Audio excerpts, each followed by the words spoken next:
Hello everyone, welcome to English classes by Anita. Students, today I am going to explain lesson number 4, Tom Sawyer and Huckleberry Finn from class 7, New Oxford Modern English. Students, I will read this lesson line wise and explain in Hindi. So be with me and get ready for understanding. In Tom Sawyer, Mark Twain describes through the eyes of the hero Tom days of his own childhood, a rough, tough, marvelous world dominated by the wide Mississippi River.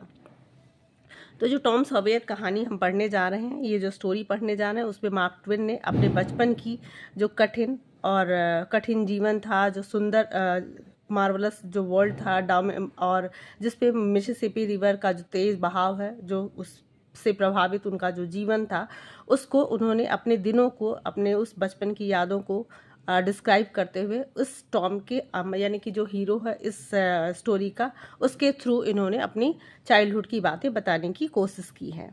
Tom's closest friend हक fin, यानी कि जो Tom का जो closest friend है, यानी कि जो उसका नज़दीकी दोस्त है, Huck Finn, the hero of the next book, जो कि मार्क ट्वेन के दूसरे बुक का हीरो है। Together they got up to all kinds of trick, मतलब कि वो सारे मिलकर एक साथ अलग अलग करतब करते हैं।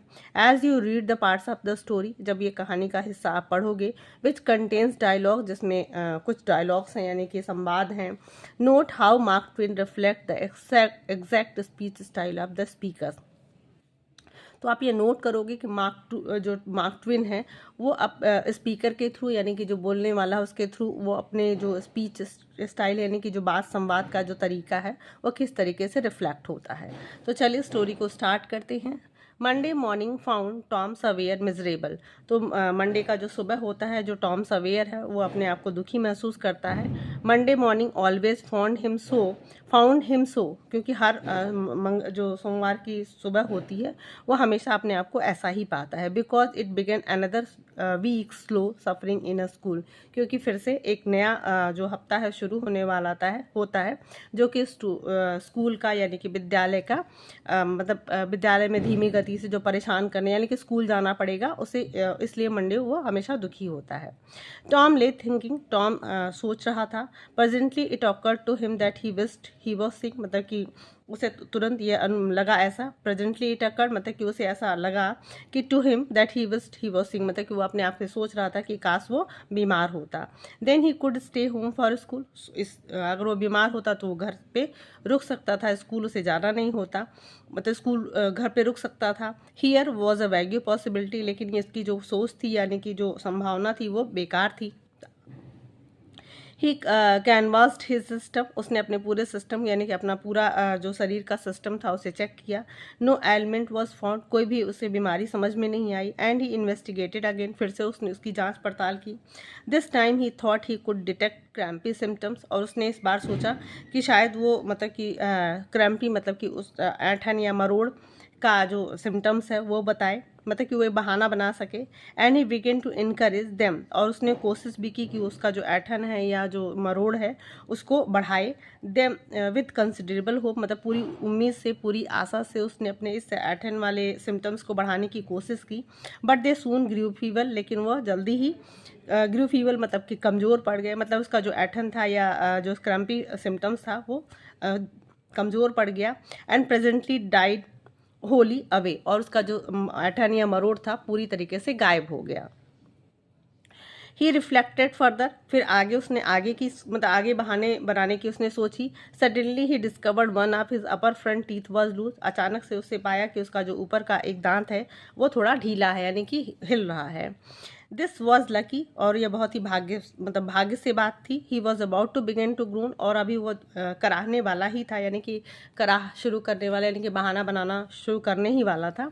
When it occur to him, उसे तुरंत ये महसूस हुआ that if he use that argument, और अगर उसने ये तर्क रखा कि उसके दांत दर्द हो रहे हैं, his aunt would pull it out, उसकी जो आंटी है उसकी दांत को उखाड़ देंगी। एंड दैट वुड हर्ट, और उससे बहुत ज़्यादा उसे दर्द होगा। So he thought he would hold the tooth in reserve for the present, और उसने फिर सोचा कि ये जो दांत है उसको मतलब कि इस वर्तमान में अभी दांत को अभी सुरक्षित ही रखेगा। एंड सीक फर्दर, और दूसरी चीज़ों के लिए मतलब आगे इसको सोचेगा। Nothing offered for some little time, उसे कुछ समय तक कुछ भी समझ में नहीं आया, मतलब कोई बहाना समझ में नहीं आया। एंड देन ही रिमेंबर, तभी उसे याद आया। Hearing the doctor tell about a certain thing that laid up a patient for 2 or 3 weeks and threatened to make him lose a finger. Loss a finger hearing the doctor, उसने doctor की एक कही हुई बात उसे याद आई, निश्चित certain thing that laid up, मतलब कि एक ऐसी कोई बीमारी जिसमें एक पेशेंट को बिस्तर पे 2 या 3 हफ्ते तक सोना होता था, और थ्रेटन टू मेक हिम, मतलब कि उसे ये डर होता है कि अगर वो मतलब बेड रेस्ट नहीं लेगा तो उसका एक उंगली काटा जा सकता है, मतलब उसकी उंगली गायब हो सकती है. So the boy eagerly drew his sore toe from under the seat and held it up for inspection. तो फिर उसने क्या किया, सो द बॉय गर्ली, मतलब उत्सुकता से उसने अपने जो सोर टो था, यानी कि जो पैर का अंगूठा था, थोड़ा सा चोटिल था, उसे अपनी चादर से बाहर निकाला एंड उसका परीक्षण किया. But now he did not know the necessary symptom, लेकिन अभी तक उसे इसके बारे में जो नेसेसरी यानी कि जरूरी सिम्टम्स थे उस पैर की या उस बीमारी को जिसको डॉक्टर ने बताया था उसके बारे में उसे आवश्यक जानकारी नहीं थी. हाउएवर, हालांकि इट सीम्ड वेल वर्थ, मतलब कि ऐसा प्रतीत हुआ कि यही सबसे अच्छा बहाना होगा. वाइल टू चांस इट, मतलब इसका एक चांस लिया जा सकता है, मौका लिया जा सकता है. So he fell to groaning with considerable spirit, और उसने पूरी आत्मता की अपनी जान लगाकर ग्रोनिंग यानी कि कराहना शुरू कर दिया. But Sid slept on unconscious, लेकिन जो सिड उसके बगल में सोया था वो अनकॉन्शियस यानी कि एकदम बिना यानी कि बेहोश समझ लीजिए, मतलब बेहोश जैसा सोया हुआ था. टॉम ग्रोन लाउडर, टॉम का जो कराहना था वो और तेज हो गया. And fancied that he began to feel pain in the toe, और इस तरीके से उसको ऐसा महसूस होने लगा कि उसके जो टो में, उसके पैर की उंगली में यानी कि अंगूठे में उसे वो दर्द सचमुच होने लगा. नो रिजल्ट फ्रॉम सिड, लेकिन सिड की तरफ से कोई भी रिस्पॉन्स नहीं मिला, यानी कि सिड फिर भी नहीं जागा. Tom was panting with his exertion by this time. जो टॉम था वो पेंटिंग मतलब कि थोड़ा थक गया अपने इस मतलब कि वो कराहने से, जोर जोर कराने से. इस समय वो थक चुका था. ही टुक अ रेस्ट, उसने थोड़ा आराम किया. And then swelled himself up and faced a succession of admirable groan. और ही टुक अ रेस्ट, उसने थोड़ा आराम किया. देन स्वेल्ड, उसने अपने आप को फुलाया, और फिर उसने पूरा मतलब एक सफलता भरी, एडमायरेबल मतलब प्रशंसनीय, मतलब कि प्रशंसा करने योग्य उसने कराना शुरू कर, यानी कि जोर जोर से कराना शुरू कर दिया. सिड स्नोड ऑन, लेकिन सिड फिर भी खर्राटे लेता रहा. टॉम वॉज एग्रीवेटेड, टॉम थोड़ा सा चिड़चिड़ा गया. ही सेड, उसने कहा, सेड एंड सूक हिम, मतलब सिड को उसने हिलाते हुए कहा, said this course work well, और ये काम मतलब कि ये उसने जो काम किया हिलाने का, ये थोड़ा काम किया. And Tom began to groan again, और टॉम फिर से कराना शुरू कर दिया. सिड यार्न, सिड ने जमाई ली, स्ट्रेस्ड और थोड़ी अंगड़ाई ली. And then brought himself on his elbow with a snore, मतलब कि खराटे लेते हुए अपने एल्बो पे यानी कि अपने कोहनी पे आ गया, मतलब थोड़ा उठ गया.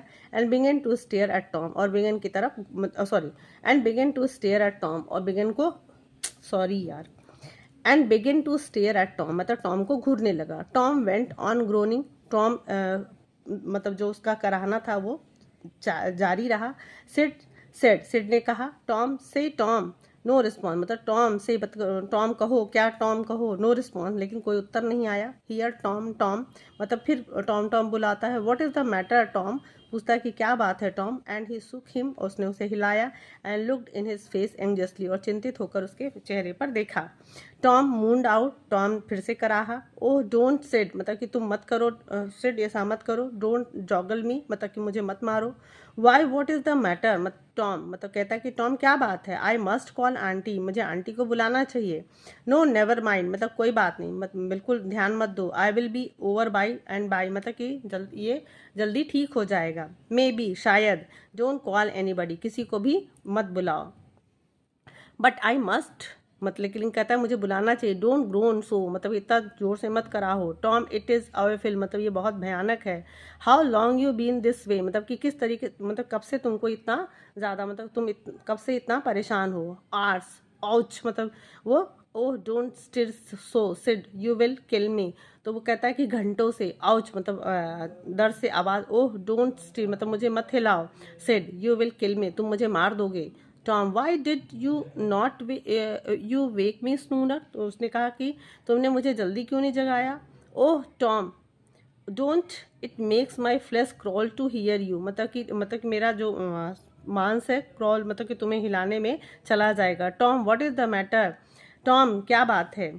आई forgive everything Sid groan when I am gone, मतलब कि कहता है I forgive you everything Sid, मतलब अब वो इतना जोर से ड्रामा कर रहा है, कहता है कराते हुए कहता है कि सिड मैं तुम्हें सारी चीज़ों के लिए माफ़ करता हूँ। व्हेन आई एम गॉन, मैं जब चला जाऊँगा। Oh Tom you ain't dying are you, मतलब कि तुम मर नहीं ना रहे हो, मर रहे हो। डोंट टॉम, ऐसा मत करो। ओह डोंट, मे बी, मतलब कि ऐसा मत करो, मे बी शायद। I forgive every day said, everybody said, तो कहता है कि फिर से कराता है और कहता है आई फॉरगिव एवरीबडी सेड, मतलब मैं सबको माफ़ करता हूँ। टेल देम सो, मतलब सबको बता देना। Said and give my window sash and my cat with one eye to that new girl in town and tell her, तो कहता है कि गिव माई विंडो सैस, मतलब मेरे विंडो सैस को और मेरी जो बिल्ली है जिसकी एक आंखें हैं और जो एक नई लड़की है उसे बता देना।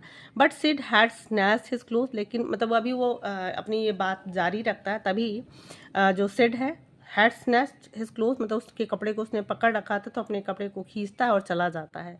Tom was suffering in reality, अब टॉम का जो दर्द था वो वास्तव में उसे उससे दर्द हो रहा था। Now so handsomely was his imagination working, और कितना सुंदर तरीके से उसका जो कल्पना था अब काम कर रहा था।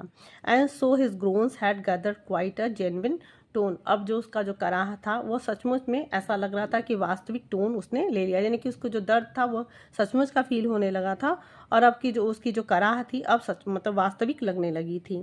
सिड फ्ल्यू डाउन स्टेयर, जो दौड़ते हुए सीढ़ियों से नीचे जाता है। एंड सेड, उसने कहा, oh Aunt Polly come Tom is dying, मतलब कि आंट पॉली कम, जल्दी आओ, टॉम मर रहा है। डाइंग, मर रहा है। यस देम डोंट वेट, मतलब कि आप हाँ और बिल्कुल इंतज़ार मत करो। कम क्विक, जल्दी आओ। रबेज, मतलब कि बकवास। आई डोंट बिलीव इट, मतलब मुझे बिल्कुल भी इस पर विश्वास नहीं है। बट शी फ्लेड अपस्टेयर, लेकिन वो दौड़ते हुए ऊपर जाती हैं। नेवरथलेस, इसके बावजूद, मतलब कि उन्हें विश्वास नहीं है, उन्हें लगता है कि ये सब बकवास है, फिर भी वो सीढ़ियों पे दौड़ते हुए जाती हैं। वे सिड के साथ, and Mary at her heels, मतलब मैरी अपने घुट मतलब हील्स में, यानी कि दौड़ते हुए जाती हैं अपने हील्स पे। And her face grew white, उनका जो चेहरा है वो थोड़ा सफ़ेद हो जाता है। Too and her lips trembled, उनके जो होंठ हैं वो कांपने लगते हैं। When she reach the bedside she gasped out, मतलब जब वो बिस्तर के पास पहुंचती हैं, बेड साइड के पास पहुंचती हैं, तो वो हाँफने लगती हैं। Tom what is the matter with you, Tom तुम्हारे मतलब तुम्हें क्या हुआ है। ओह आंटी माई सोर टो इज़ मॉडिफाइड, तो कहता है कि आंटी मेरा जो सोर टू है, मेरे जो पैर में जो चोट लगी है अंगूठे में, वो मुझे हर्ट कर रहा है, दर्द दे रहा है। The old lady sank down into a chair and laughed a little, जो बूढ़ी औरत थी वो एक कुर्सी पे बैठ जाती हैं और हंसती हैं थोड़ा। देन क्राइड अ लिटिल, फिर थोड़ा रोती हैं। देन डिड बोथ टुगेदर, उसके बाद वो रोती और हंसती दोनों हैं, यानी कि उन्हें समझ जाती हैं, वो सारी बातें समझ जाती हैं। This restored her and she said, उसके बाद वो वहाँ बैठ जाती हैं। बैठने के बाद उन्हें थोड़ा रिलैक्स फील होता है, राहत लेती हैं। एंड सी सेड, और वह कहती हैं, Tom what a turn you did give you me, मतलब कि तुम क्या मुझे तुम्हारा अब और कौन सा नया टर्न आ रहा है, यानी कि तुम और कौन सा नया बहाना बनाने वाले हो। Now you shut up the that nonsense and climb out of this, तो कहती हैं कि अब ये जो चीज़ें हैं उसे बंद करो, मतलब ये जो जितना भी बेवकूफ़ी वाला काम करो उसे बंद करो और खड़े हो जाओ। The groans ceased and the pain vanish from the toe, अब जो उसका कराहना था वो बंद हो जाता है और उसका जो दर्द होता है वो गायब हो जाता है उसके अंगूठे से। The boy felt a little foolish, जो लड़का है यानी कि जो टॉम है उसे थोड़ा बेवकूफ़, अपने आप पे बेवकूफ़ी लगती है। एंड ही सेड, और वो कहता है, आंट पॉली, मतलब कि आंट पॉली इट सीम्ड मॉर्टिफाइड, मतलब कहता है कि मुझे ऐसा लग रहा था कि दर्द हो रहा है। एंड इट हर्ट सो, मतलब कि ये दर्द भी हो रहा था। So I never minded my tooth at all, मतलब कि इतना दर्द हो रहा था कि मुझे मेरा अपने दांत को मैंने उस पर ध्यान ही नहीं दिया। योर टूथ इंडीड, मतलब वास्तव में तुम्हारा दांत। What is the matter with your tooth, मतलब तुम्हारे दांत के साथ क्या हुआ। One of them loose and it aches perfectly fill, कहता है कि एक जो उसमें से मेरा जो दांत है उसमें से एक थोड़ा ढीला है, यानी कि हिल रहा है, और ये मतलब ये दर्द करता है और ये बहुत ही भयानक है। There now don't begin that groaning again. तो कहता है अच्छा, मतलब देयर देयर, हाँ यहाँ है। डोंट बिगिन, अब फिर से दोबारा शुरू मत हो जाना, मतलब फिर से कराना शुरू मत हो जाना। ओपन योर माउथ, अपना मुंह खोलो। Well your tooth is loose but you are not going to die about that. तो कहती हाँ ठीक है, तुम्हारा दांत थोड़ा ढीला है, हिल रहा है, बट तुम इस दांत के दर्द से तुम मरने वाले नहीं हो, मतलब इस दांत की दर्द से तुम मरने वाले नहीं हो। मैरी, गेट मी अ सिल्क थ्रेड। कहती है कि मैरी से बोलती है कि जाओ एक सिल्क थ्रेड लेकर आओ, and a chunk of fire, यानी कि एक आग का टुकड़ा ले आओ, out of the kitchen, kitchen से, यानी कि जाओ किचन से एक सिल्क थ्रेड लेकर आओ और एक आग का टुकड़ा लेकर आओ। Tom said, oh please auntie, Tom कहता है ओ प्लीज आंटी, कृपया auntie, don't pull it out, मतलब मेरे इसको मत उखाड़ो। It don't hurt any more, मतलब कि अब ये मुझे ज़्यादा दर्द नहीं देता है। प्लीज़ डोंट आंटी, मतलब कृपया आंटी मत करो। I don't want to stay home from school, मतलब मैं I don't want to stay home, मतलब मैं घर रुकना नहीं चाहता हूँ स्कूल से, यानी कि स्कूल में जाना चाहता हूँ, घर पे रुकना नहीं चाहता। ओह यू डोंट यू, मतलब कि नहीं तुम्हें नहीं करना है, तुम्हें डोंट यू मतलब तुम मत करो। So all this row was because you thought you had get to stay home from school and go a fishing, मतलब ये जो जितना भी तुम ड्रामा कर रहे थे इस सोच से कर रहे थे कि तुम घर पे रुकोगे और तुम मछली पकड़ने जाओगे। Tom Tom I love you so much, Tom मैं तुम्हें बहुत प्यार करती हूँ, and you seem to try every way you can to break my old heart with your outrageousness. तो कहते हैं कि तुम सारी कोशिश कर डालते हो मेरा, मतलब जो बूढ़ा दिल है, यानी कि मेरा जो हर्ट है उसको ब्रोक करने के लिए, तोड़ने के लिए जितना भी तुम उत्पात या मतलब जितना भी बदमाशी कर सकते हो उतना उतना ज़्यादा करते हो। By this time the dental instrument were ready, अब इस समय तक जो डेंटल इंस्ट्रूमेंट था, यानी कि दांत चिकित्सा के लिए जितने भी औजार ज़रूरी थे वो तैयार हो चुके थे। The old lady made one end of the silk thread fast to Tom's tooth with her loop and tightened the other to the bedpost। तो जो ओल्ड लेडी थी वो, यानी कि बूढ़ी औरत ने उस एक जो सिल्क धागे का जो एक हिस्सा था, यानी कि एक हिस्सा उसने क्या किया, लूप बना के उसके टॉम के दांत में फंसा दिया, मतलब बांध दिया, and the other to bedpost, और दूसरा जो हिस्सा था वो जो बेड का जो पोस्ट था, यानी कि जो बेड का क्या कहते हैं उसको, चौखट या जो भी, उस पे बांध दिया। Then she seized the chunk of fire, उसके बाद उसने एक आग का टुकड़ा लिया, and suddenly thrust it almost into the boys face, और अचानक से उसे बच्चे के चेहरे पे फेंक दिया। The tooth hung dangling by the bed post now, अब जो दांत था वो बेड पोस्ट से लटक रहा था। एज टॉम वेंडेड, यानी कि दांत टॉम का निकल चुका था। As Tom wended his way to school after breakfast, अब जिस तरीके से जो टॉम था स्कूल जा रहा था नाश्ता करने के बाद, he came upon the juvenile pariah of the village. Juvenile pariah मतलब होता है एक ऐसे किशोर जो कि मतलब पेरिया की जो समाज से बहिष्कृत हो, उस गांव में आ जाता है। हकलबेरी फिन, जिसका नाम हकलबेरी फिन है, son of the town drunkard, मतलब कि एक ऐसे शराबी बाप का बेटा है। Huckleberry was cordially hated and dreaded by all the mothers of the town, तो जो हकलबेरी है मतलब पूरे हृदय से घृणा की जाती है, नफरत की जाती है बाय ऑल द मदर्स, यानी कि शहर के जितनी भी माएँ हैं उसे नफरत करती हैं या घृणा करती हैं। बिकॉज ही वॉज आइडल, क्योंकि वो बहुत आलसी है, and lawless and vulgar and bad, मतलब कि वो असभ्य है और बुरा भी है। And because all their children admired him so, क्योंकि उनके सारे बच्चे उस हकलबेरी की बहुत प्रशंसा करते, क्योंकि सारे बच्चे बदमाशी करना चाहते हैं, जो मम्मा लोग कहती हैं उसे करना नहीं चाहते। तो जो हकलबेरी है वो सारी चीज़ें, मतलब कि वो बदमाश भी है, कोई नियम कानून भी नहीं मानता है, तो इस आलसी भी है, सुस्त भी है, तो इस वजह से सारे बच्चे उसे पसंद करते, क्योंकि वो उनके जैसा ही बनना चाहते हैं। Because all their children admired him, क्योंकि सारे बच्चे उसकी प्रशंसा करते, and dilated in his forbidden society, और मतलब कि वो उसको इस फॉरबिडन सोसाइटी यानी कि उस समाज से बहिष्कृत है, और उसको देख के वो खुश होते हैं। And wish they dare to be like them, और वो सारे बच्चे मतलब इच्छा करते हैं, विश करते हैं कि उसके जैसा बन पाएँ। Tom was like the rest of the respectable boy, Tom भी उन सम्मानीय लड़कों जैसा ही था। In that he invade Huckleberry his gaudy outcast condition and was under strict orders not to play with him. और जो टॉम था इन हिज इनवेंट हकलबेरी, और इसी तरीके से जो हकलबेरी हिज गडी, मतलब कि उसका जो एकदम आउटराइटली बोलने वाला उसका जो कंडीशन था, स्थिति थी, मतलब कि एकदम निश्चंद घूमने वाला, उस लड़के के लिए मतलब टॉम भी बहुत ज़्यादा उसके लिए उत्साहित था, उसे पसंद करता था। And was under strict under, और उसे ये आदेश मतलब बहुत स्ट्रिक्ट ऑर्डर था उसे कि not to play with him, उसके साथ वो ना खेले। So he played with him every time, इसलिए वो हमेशा उसके, यानी कि उसको मना किया गया था लेकिन वो हमेशा उसके साथ खेलता था। ही गॉट अ चांस, उसे ये मौका मिला। Huckleberry was always dressed in the cast off cloth of full grown man, मतलब जो हकलबेरी था वो कास्ट ऑफ क्लॉथ यानी कि छोड़े हुए कपड़े, यानी कि बड़े लोगों के जो कपड़े हुए थे, छोटे छोटे कपड़े होते थे, उसे पहनता था। And they were in perennial bloom and fluttering with rags, और वो सारे पेरनियल ब्लूम मतलब कि इधर उधर लहराते थे, फ्लटरिंग क्योंकि वो फटे चीथड़े होते थे, फटे होते थे, और जो रैक्स होते थे वो इधर उधर लहराया करते थे, लटकते थे। His hat was a vast ruin with a wide crescent lopped out of his its brim, और जो उसका बड़ा सा जो हैट था विथ अ वाइट क्रीसेंट, मतलब कि उसमें एक बहुत बड़ा सा चांद जैसा, क्योंकि उसकी जो कैप थी वो भी फटी हुई थी और उसका जो आकार था वो आधे चांद जैसा था, क्रीसेंट जैसा था।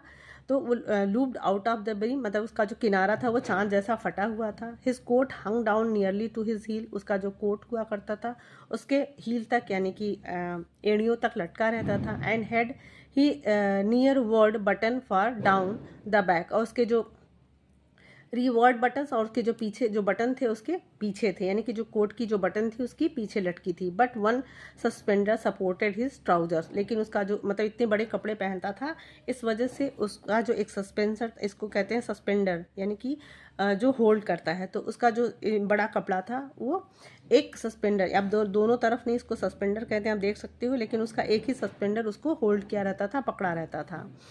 The seat of the trousers bagged low, और उसका जो सीट है यानी कि जो पैंट की जो नीचे वाला पार्ट जहाँ पे बैठते हैं वो नीचे लटकता रहता था। एंड कंटेन नथिंग, और उसका जो पॉकेट था उसमें कुछ भी नहीं हुआ करता था, यानी कि उसके पॉकेट में कुछ भी नहीं हुआ करता था।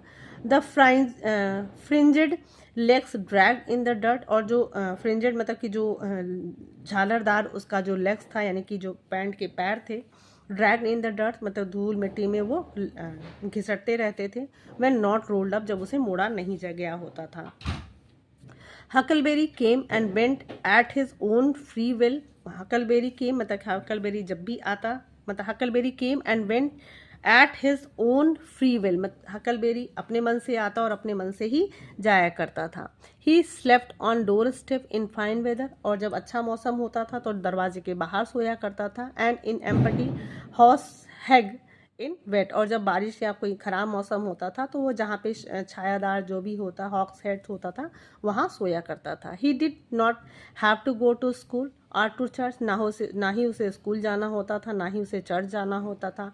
और कॉल एनी बीइंग मास्टर, और ना ही किसी को मास्टर बुलाना होता था। और ओबे एनीबडी, ना ही किसी की आज्ञा माननी होती थी। He could go fishing or swimming when and where he chose, मतलब कि वह फिशिंग करने के लिए, स्विमिंग करने के लिए जब चाहे वो जा सकता था। And stay as long as it suited him, और वहाँ वो रुक सकता था जितना उसे मर्जी हो। Nobody forbid him to fight, उसे कोई भी लड़ाई करने के लिए कुछ भी नहीं कहता था। He could sit up as late as he please, मतलब वो जितना देर चाहे वो कहीं भी बैठ सकता था। He was always the first boy that went barefoot in the spring and he the last to resume leather in the fall, मतलब वो ऐसा बच्चा था जो नंगे पैर स्प्रिंग में यानी कि झरने में जा सकता था। एंड द लास्ट मतलब पहला बच्चा होता था जो नंगे पैर स्प्रिंग में झरने में जाता था। And resume leather in the fall, और sorry he was always the first boy, मतलब स्प्रिंग के मौसम में वो नंगे पैर सबसे पहले वो जाता था। And the last to resume, और ऐसा प्रतीत होता था कि लेदर इन द फॉल, और झरने में वो जाके फॉल में यानी कि नहाने जब जाता था तो सबसे पहला बच्चा होता था और सबसे लास्ट में वो आता था। He never had to wash, उसे कभी नहाना नहीं होता था। Nor put on clean cloth, ना ही उसे साफ कपड़े पहनने होते थे। ही कुड स्वेयर वंडरफुली, और हमेशा वो कसम खाया सकता था, यानी कि हमेशा वो गलत चीज़ों के लिए कसम खाया करता था। In a word everything that goes to a make life precious, मतलब उसके पास सब कुछ था जो कि जीवन को प्रीसियस या मूल्यवान बनाए। मतलब कोई भी बच्चा जो होता है, छोटा बच्चा, तो यही चाहता है ना कि वो फ्री रहे, उसे कोई डांटे ना, उसे नहाने के लिए ना कहे, उसे स्कूल जाने के लिए ना कहे। तो टॉम को ये सारी चीज़ें उसके पास थी। द बॉय हैड, मतलब इस बच्चे के पास सब कुछ था। So thought every harassed hampered respectable boy in Saint Petersburg, और सेंट पीटर्सबर्ग में जितने भी रिस्पेक्टेबल सम्मानीय बच्चे थे और इस सब चीज़ों से परेशान थे, वो इसके बारे में सोचा करते थे। Tom held the romantic outcast, और टॉम मतलब अपने इस रोमांटिक बात करने के लिए उसके पास, मतलब कि उसको इतना पसंद था कि उसके पास वो रोमांटिक बात करने के लिए जाता है। हेलो हकलबेरी, और उसे बोलता है hello Huckleberry, what is that you got, मतलब तुम्हें क्या मिला है। डेड कैट, उसने कहा मरी बिल्ली। लेम सी हिम, मतलब कि मुझे देखने दो। Huck my he is pretty stiff, मतलब कि कितनी सुंदर है। Where did you get him, मतलब तुम्हें यह कहाँ से मिला। Bought him off a boy, उसने कहा कि मैंने इसे एक लड़के से खरीदा है। वॉट डिड यू गिव, मतलब कि तुमने इसको खरीदने के लिए क्या दिया, क्योंकि हम लोग कुछ भी खरीदते हैं तो हमें कुछ उसके लिए पैसे या कुछ देने होते हैं। I give a blue ticket and bladder then I got at the slaughter house, तो कहता है कि मैंने उसे एक ब्लू टिकट दिया और एक ब्लेडर, ब्लेडर होता है जो ह्यूमन बॉडी या एनिमल्स की बॉडी में होता है, that I got at the slaughter house, जिसको कि मैंने कसाई के घर से लिया था। Where did you get the blue ticket, लेकिन तुम्हें वो ब्लू टिकट कहाँ से मिला। Bought it off uh Ben Rogers 2 weeks ago for a hoop stick, तो कहता है कि मैंने बेन रोजर से लिया है होप स्टिक के बदले में। होप स्टिक होता है जिसमें एक व्हील लगा होता है और उसमें बच्चे उस पर चलते हैं। तो कहता है मैंने होप स्टिक के बदले में उससे ब्लू टिकट लिया था। Say what is dead cat good for Huck, तो कहता है कि हक मतलब हकलबेरी, ये जो मरी हुई बिल्ली है वो किस लिए, मतलब किस चीज़ के लिए अच्छी है। Good for cure warts with, कहता है कि क्योर वॉट्स मतलब होता है मस्सा, तो कहता है जो मस्सा होता है ना उस मस्से के लिए ये अच्छा है। नो, कहता है नहीं। इज दैट सो, मतलब ऐसा बिल्कुल भी नहीं है। I know something that is better, मतलब मैं इससे अच्छी भी चीज़ें जानता हूँ। I bet you don't what is it, कहता है कि मैं कसम खा के कहता हूँ कि तुम ये नहीं जानते हो व्हाट इज, मतलब ये क्या चीज़ है, तुम्हें इसके बारे में बिल्कुल पता नहीं है। मार्क ट्वेन, यानी कि जो स्टोरी थी कुछ ऐसी स्टोरी थी जिसमें जो हर बच्चा चाहता है कि वो ऐसा ही रहे, लेकिन आई थिंक ऐसा नहीं होना चाहिए। हर बच्चे को साफ़ सुथरा रहना चाहिए, अपने मम्मा पापा की बात माननी चाहिए, आलसी नहीं होना चाहिए, स्कूल जाना चाहिए और स्कूल ना जाने के लिए कोई बहाना नहीं बनाना चाहिए। तो आई होप आपको ये स्टोरी बहुत अच्छे से समझ में आई होगी, थोड़ा अच्छा भी लगा होगा, क्योंकि आप लोग ऐसा ही चाहते हो जैसा टॉम हकलबेरी था। But don't do this. और अक्सर आप लोग भी स्कूल जाने के लिए बहाने बनाते हो, लेकिन मम्मा जैसे आंटी ने पकड़ लिया, ऐसे मम्मा लोग भी पकड़ लेती हैं। सो आई होप आपको ये एक्सप्लेनेशन अच्छा लगा होगा। So if you like the explanation, do share with your friends and very thank you for watching.